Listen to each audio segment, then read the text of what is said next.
आप सभी को मेरा नमस्कार। मैं हूं नन्हे पहलवान और आप देख रहे हैं हमारा यूट्यूब चैनल स्लो जिंदगी। मेरे साथ हैं दिल्ली से कुमार श्रीकांत भाई। श्रीकांत भाई, जय श्री राम।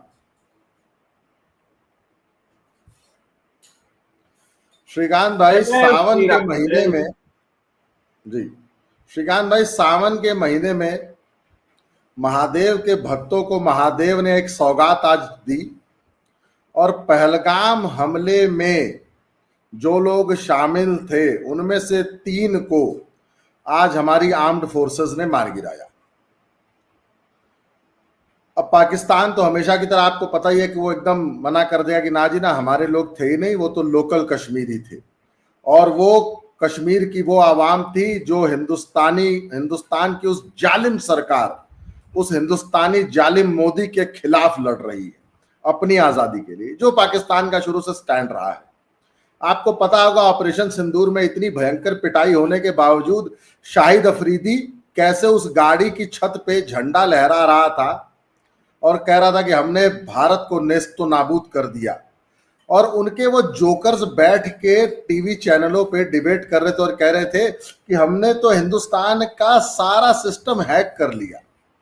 हमारे हैकर्स ने बैठ के इंडिया का सारा डिफेंस सिस्टम हैक कर लिया था, जो इनका शुरू से आदत रहा है। भाई वो तो 99 में कारगिल में अपनी जीत बताते हैं, 65 बताते हैं, 71 बताते हैं, वो तो हमेशा से वही बताते हैं और पाकिस्तान आगे भी यही कहेगा। और पहलगाम हमले में आज ऑपरेशन महादेव के दौरान वो जो 3 नापाक लोग आज आर्मी ने मार गिराए हैं, उनको अपने आप पल्ला झाड़ देगा। श्रीकांत भाई, जरा डिटेल में बताइए कि राहुल गांधी और सोनिया गांधी का अब स्टैंड क्या रहेगा। कहीं दिल्ली में आपको याद है एक ऑपरेशन किया था एक बार, उसके बाद सोनिया गांधी कैसे बिलख बिलख के रोई थी। क्या इस बार भी सोनिया गांधी वही हथकंडा अपनाएंगी? आपको और दर्शकों को सभी को जय श्री राम। मैं नाम नहीं लेता हूँ, मैं उन्हें बुरी काकी कहता हूँ। ठीक है, क्योंकि हम लोग अब किसी का, मैंने देखा है कि हम किसी का सीधे तौर पर नाम लेकर बात ना करें तो ज्यादा बेहतर है और इशारों इशारों में बात करें, क्योंकि मुझे लगता है जनता समझदार है, जनता जनार्दन है और दर्शकों को सब पता होता है मूलतः। दूसरी तरफ देखिए, आज वाकई खुशी का दिवस है, क्योंकि ऑपरेशन महादेव आपने देखा और कैसे 72 हीरो का टिकट जो है वो इंडियन आर्मी ने काटा और आरआर की फील्डिंग थी दरअसल। और इस बीच पहलगाम हमले जो एक तरीके से भारत के मस्तक पे जो चोट किया गया था, जो भारत को छेड़ने की कोशिश की गई थी, आज उसका बदला लिया गया। और दरअसल ये बात भी समझिए कि आज पी चिदम्बरम ने भी कहा, पी चिदम्बरम ने देखिए कितनी कितनी बड़ी बात कही और वो व्यक्ति कितना बड़ा थिएटर है। दरअसल मुझे लगता है कि ये सब, इन सब का पेटीएम और गूगल पे बीजेपी वाले रिचार्ज करते हैं क्या। अब पी चिदम्बरम ने कहा कि पहलगाम जो हमला हुआ इसमें क्या सबूत है, वो पाकिस्तान के लोगों ने किया, पाकिस्तानी आतंकियों ने कहा किया। ये कौन कह रहा है? ये पी चिदम्बरम कह रहे हैं। वो कह रहे हैं कि इस बात का क्या सबूत है। तो क्या वो उस पूरे कांग्रेस के हवा को खुश करना चाहते हैं? जो ऑपरेशन सिंदूर पे कांग्रेस बात कर रही थी और ऑपरेशन सिंदूर पर विशेष सत्र की बात कर रही थी, और जब विशेष सत्र आया और आज राजनाथ सिंह ने किस तरीके से कहा कि शेर कभी मेढकों का शिकार नहीं करते, उन्होंने भारतीय सेना को के पराक्रम को, उनके शौर्य को शेर से तुलना की। उन्होंने कहा कि शेर है भारतीय सेना, इसमें कोई दो राय है भी नहीं। दरअसल उन्होंने कहा कि वो मेढकों का शिकार नहीं करते शेर कभी। इस बीच राहुल गांधी और प्रियंका गांधी दोनों जो है वो संसद छोड़ के चले गए। मैं संसद जा नहीं पाया, मैं लाइव देख रहा था, तो मैं देख रहा हूँ संसद छोड़कर चले गए।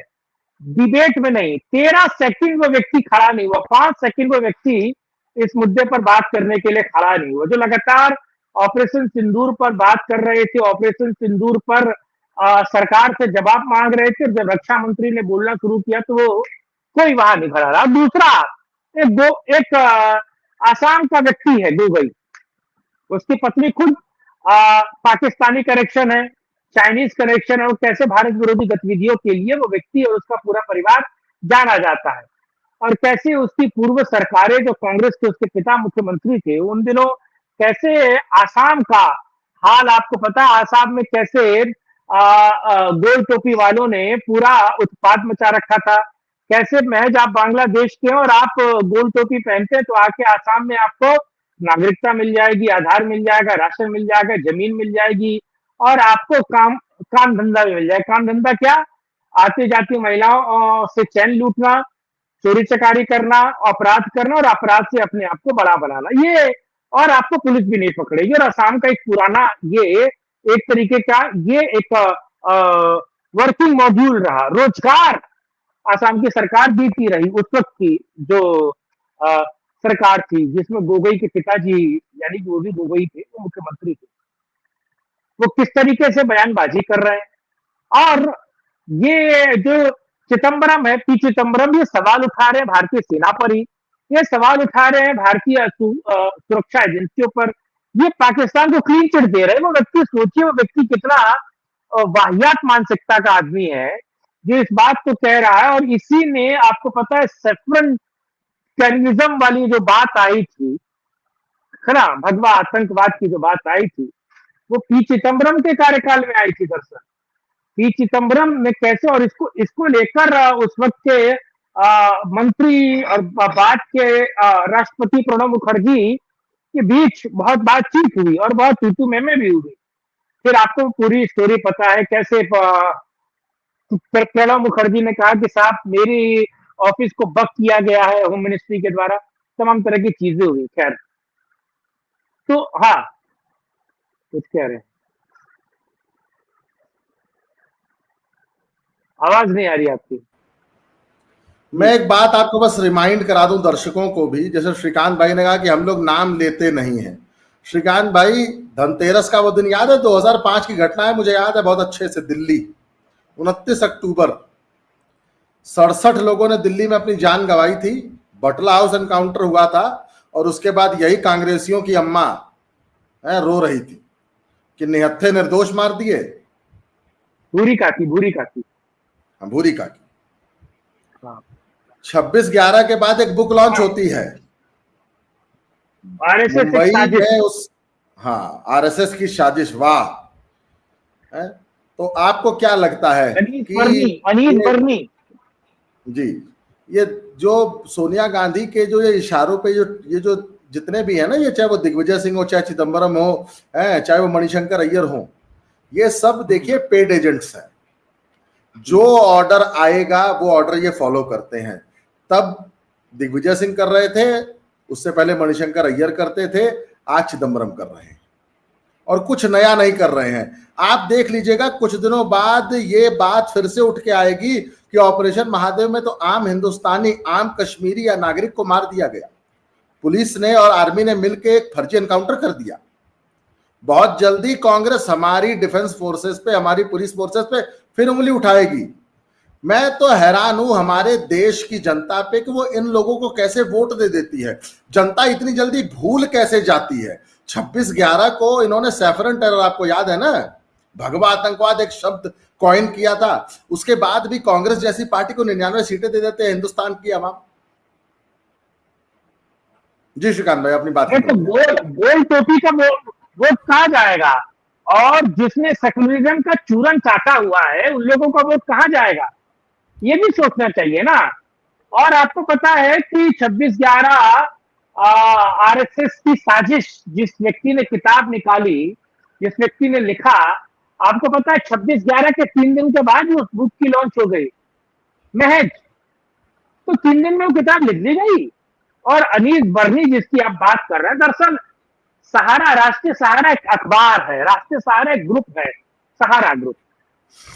तो राष्ट्रीय सहारा का उर्दू एडिशन है, दरअसल उर्दू का एक अखबार है। उर्दू के अखबार के एडिटर अनीस बर्नी, और अनीस बर्नी का जलवाए जलाल मैं आपको बताऊं दरअसल। अब आप दर्शक भी सोचिए, क्योंकि मैं अनीस बर्नी से मिला हूं, राष्ट्रीय सहारा मैं था, मैं आपको मतलब जलवाए जलाल बताता हूं। दरअसल वो व्यक्ति जो बड़ी गाड़ी होती है ना, वर्क प्रेजेंट टाइप की बड़ी गाड़ी नहीं होती है, बड़ी जिसमें एक छोटी मिनी वैन टाइप गाड़ी थी उसके पास, पूरी एसी गाड़ी थी। उत्तर प्रदेश सरकार ने, आप सोचिए कि उसके पास ब्लैक कैट कमांडो थे, उसके लिए एस्कॉर्ट गाड़ियां चलती थी। नोएडा सेक्टर 12 में, सेक्टर 12-22 के आगे आप जाएंगे तो सेक्टर 10 के पास में सहारा का ऑफिस है।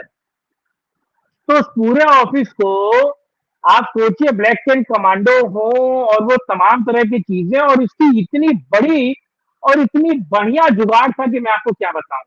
तो उसका जलवाए जलाल था साहब, वो आम आदमी से मिलता भी नहीं था, अनीस बर्नी। और उसके चेहरे पे चेचक के इतने दाग थे कि पूछिए मत। हेट लगाता था, बहुत बार मैंने उसको हेट लगाए हुए देखा। और वो जो इस्लाम का लंबरदार हुआ करता था, मैंने आज तक उसको कभी भी नमाज पढ़ते हुए नहीं देखा, कभी उसको उर्दू में, फारसी, अरबी में कोई बात करते हुए नहीं देखा। पैंट शर्ट टाई लगाते हुए मैंने देखा उसे। तो मतलब इस्लाम तो उसका कोई लेना देना नहीं था, लेकिन हाँ, इस्लाम की ठेकेदारी वो करता था। अनीस बर्नी, अनीस बर्नी एक किताब निकालता है, कॉइन होती है बात, उसी वक्त सेफरन टेररिज्म की बात होती है, किस तरीके से उस वक्त, आपको पता है ना, एक व्यक्ति उस वक्त महाराष्ट्र में कांग्रेस का बड़ा नेता था, और फिलहाल जौनपुर से टिकट मांगा, बीजेपी ने दे दिया, एक संपादक ने दिलवा दिया। बड़ी बाबू खबरदार बाबू थी। साहेब बाबू साहेब हाँ, कृपा शंकर सिंह। कृपा शंकर सिंह। तो कृपा शंकर सिंह उस फोटो में देखिए, और अगर आपके पास फोटो तो उस फोटो को लगाइए। कृपा शंकर सिंह ने ये शब्द, और कृपा शंकर जो है आरएसएस 26/11 आरएसएस की साजिश, इस किताब की बनाने में, आरएसएस के खिलाफ प्रोपेगेंडा फैलाने में कितना बड़ा योगदान दिया था। वो व्यक्ति जो मुंबई का रहने वाला है, जो जौनपुर छोड़कर मुंबई गया, मुंबई में मंत्री रहा, कांग्रेस का अध्यक्ष रहा, सेंट्रल मिनिस्टर, सब कुछ रहा, वो वापस भाग के जौनपुर आता है चुनाव लड़ने के लिए। ठीक। तो बीजेपी को भी सोचना चाहिए कि आखिर उसने क्या किया, इसलिए वो हारा। और बीजेपी की जो उत्तर प्रदेश में गत हुई, उसके पीछे वो भी एक बड़ा कारण था। अब मैं आता हूं टॉपिक पे। दरअसल उसके बाद बाटला हाउस हुआ। बाटला हाउस केस के बाद आपको पता है किस तरीके से एक व्यक्ति है, और सलमान खुर्शीद, सलमान खुर्शीद मीडिया के सामने आते हैं। और सलमान खुर्शीद का एक एनजीओ था, कैसे विकलांगों के पैसे, करोड़ों रुपए सलमान खुर्शीद के एनजीओ ने खाए। दीपक शर्मा करके एक जर्नलिस्ट है, आजकल वो कांग्रेसी है, दीपक शर्मा, है ना। दीपक शर्मा उस वक्त आज तक टीवी टुडे में होते थे, और कैसे उन्होंने एक स्टिंग ऑपरेशन चलाया सलमान खुर्शीद को लेकर, उनकी पत्नी को लेकर। और कैसे फिर दीपक शर्मा को इंडिया टुडे ने लात मार के निकाला, क्योंकि सलमान खुर्शीद ने कह दिया कि चैनल बंद करा दूंगा। और वैसे भी इंडिया टुडे भूरी काकी के देवर का ग्रुप है, भूरी काकी का देवर है वो, आपको बता दूं मैं, है ना। तो उसके बाद सलमान खुर्शीद आते हैं। और मैं ये सब कहानियां क्यों बता रहा हूं, क्योंकि ये पुराने पापी है, ये नए पापी नहीं है, ये पुराने पापी हैं। ये भारत विरोध, हिंदुस्तान विरोध, हिंदू विरोध, सनातन विरोध, आरएसएस विरोध, बीजेपी विरोध, कम्युनल बिल लेकर आने वाली थी ना भूरी काकी।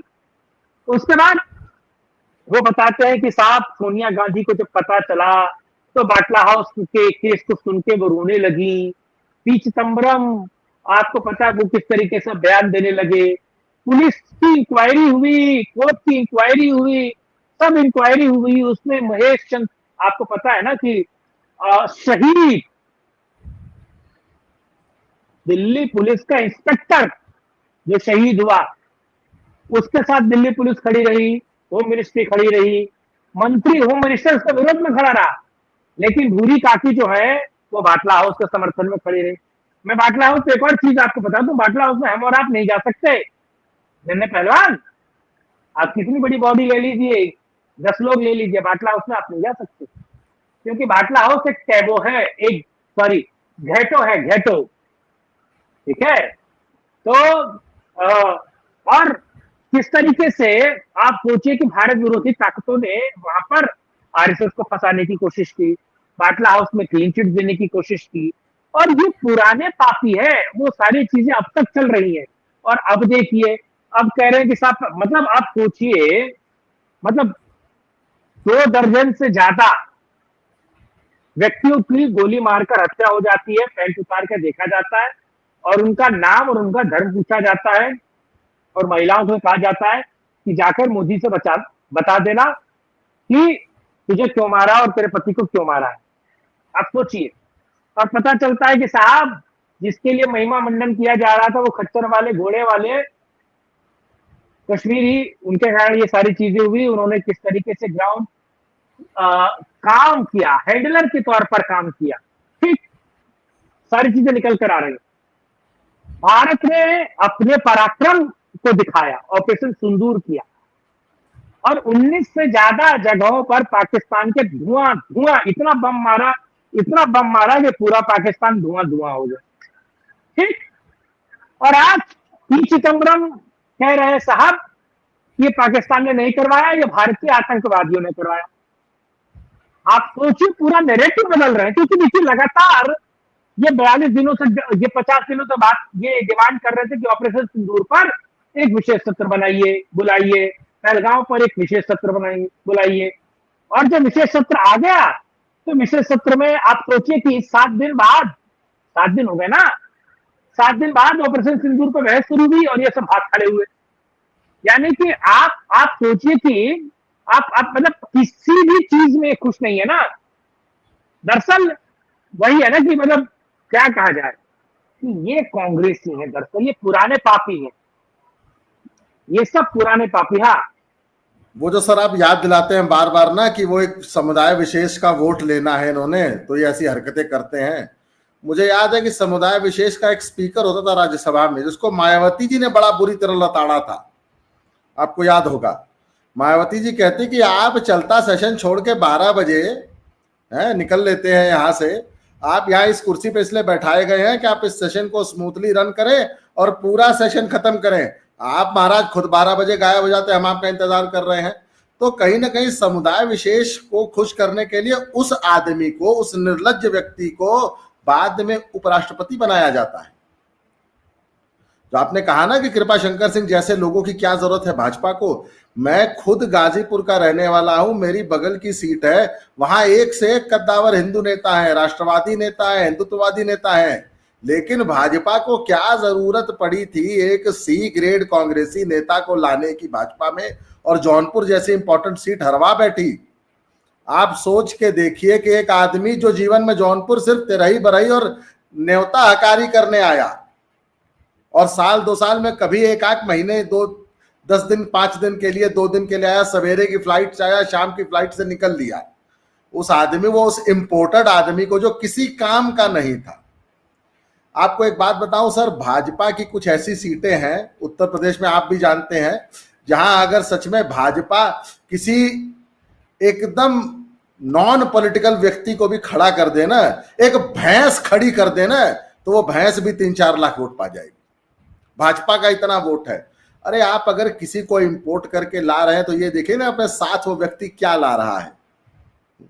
वो मैं, आपने कहा फोटो लगाने के लिए दिखाता हूं जी। संपादक, उसको थोड़ा ना टिकट मिला था, दरअसल संपादक साहब ने टिकट दिलवाया था। संपादक साहब जो है वो दिल्ली से उनके अलग बहुत बेहतर है। और बनारस का एक पूरा का पूरा होटल, बनारस जब वो जाते हैं तो पूरा का पूरा होटल बुक था, और उसमें तमाम विधायक और सांसद जाके, जहां पर वो जो होता था ना मुगल एम्पायर जो होता था ना, तो मुगल एम्पायर में जो शाहजहां और जहां पना होते थे, उनके सामने सब जाकर एक होता था ना साहब, है ना। तो वो बनारस में खेल चलता था, और उस खेल के चक्कर में आपने देखा क्या हुआ, उल्टे सीधे टिकट दिए गए। योगी बाबा कहते रहे साहब जो 19 लोग हैं इनका टिकट काटो। योगी बाबा ने कहा कि उत्तर प्रदेश में जिसको टिकट चाहिए हमसे पूछ के दो यार, हम कम से कम बताएंगे।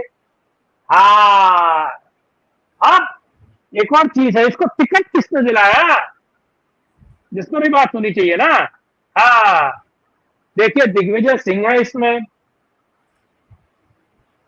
महेश भट्ट है, ठीक, और आजकल बीजेपी से बहुत करीब एक और आपको टोपी वाला दिख रहा है इसी के साथ में, कृपा शंकर सिंह के साथ में, इसका नाम भूल जाता हूं मैं, मदनी है शायद। हाँ, ठीक है, ये एक्चुअली 2 भाइयों में बवाल है, तो ये व्यक्ति जो है आजकल बीजेपी के बहुत घनिष्ठ है, बहुत नजदीक है।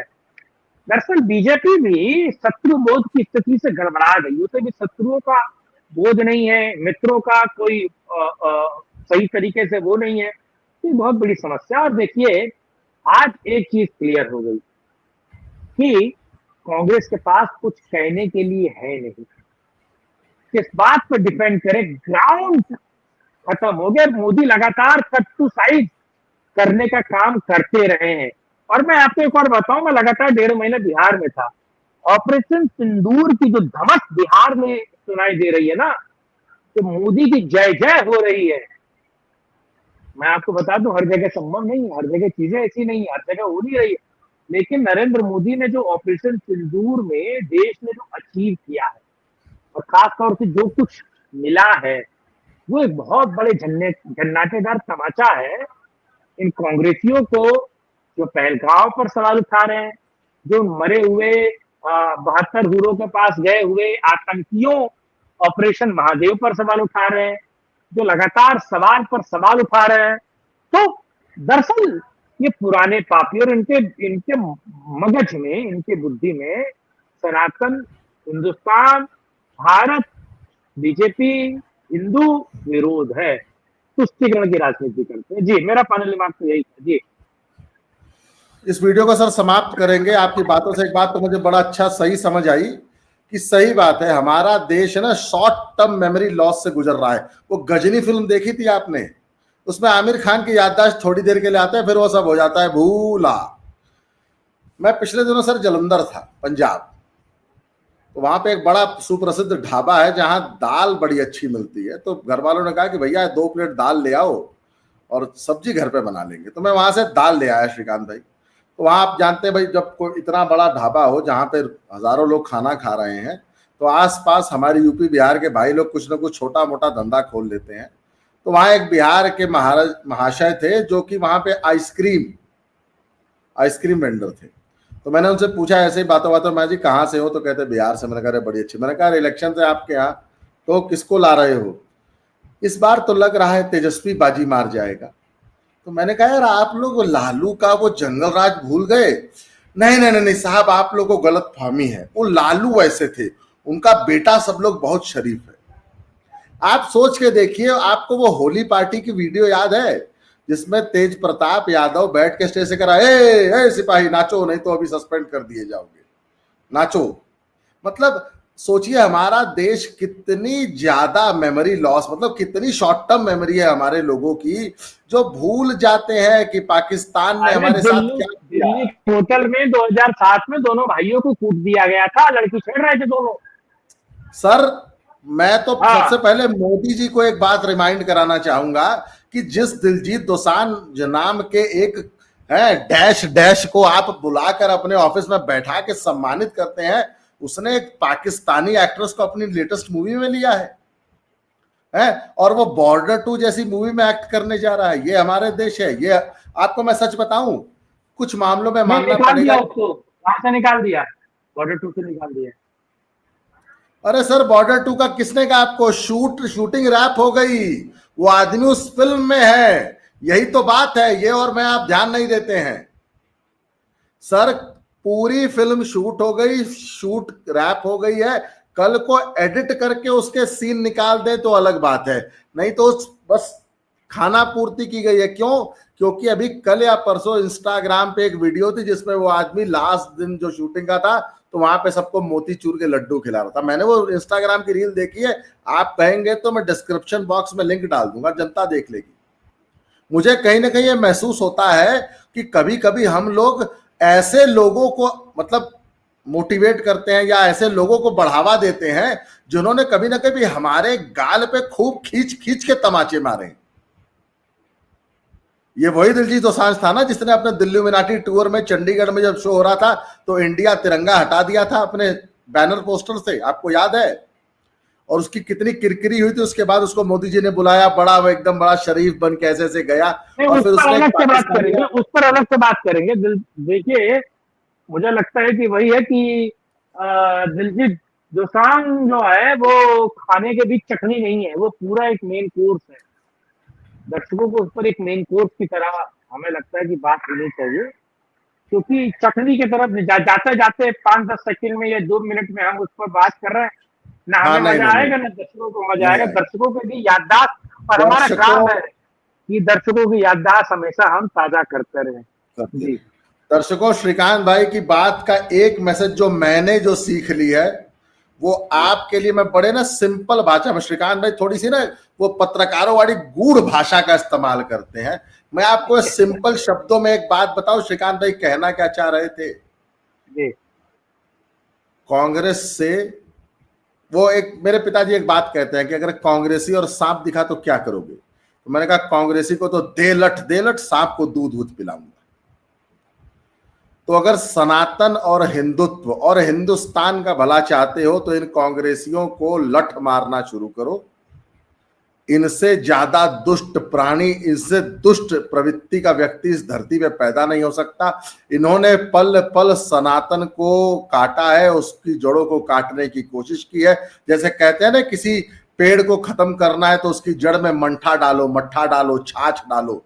तो सनातन की जड़ों को काटने के लिए और पाकिस्तान परस्ती में, गोल टोपी परस्ती में जितना गिरते हैं ये हैं कांग्रेसी, इनको पहचानिए। और मैं बिहार की जनता से अपील करूंगा कि उस जंगल राज को याद करिए कि कैसे मीसा भारती जैसी अनपढ़ को डिस्टिंक्शन के साथ टॉप कराया जाता है मेडिकल में।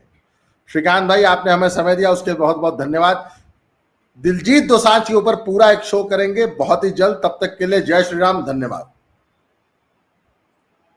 जय श्री राम, वंदे मातरम, हर हर महादेव।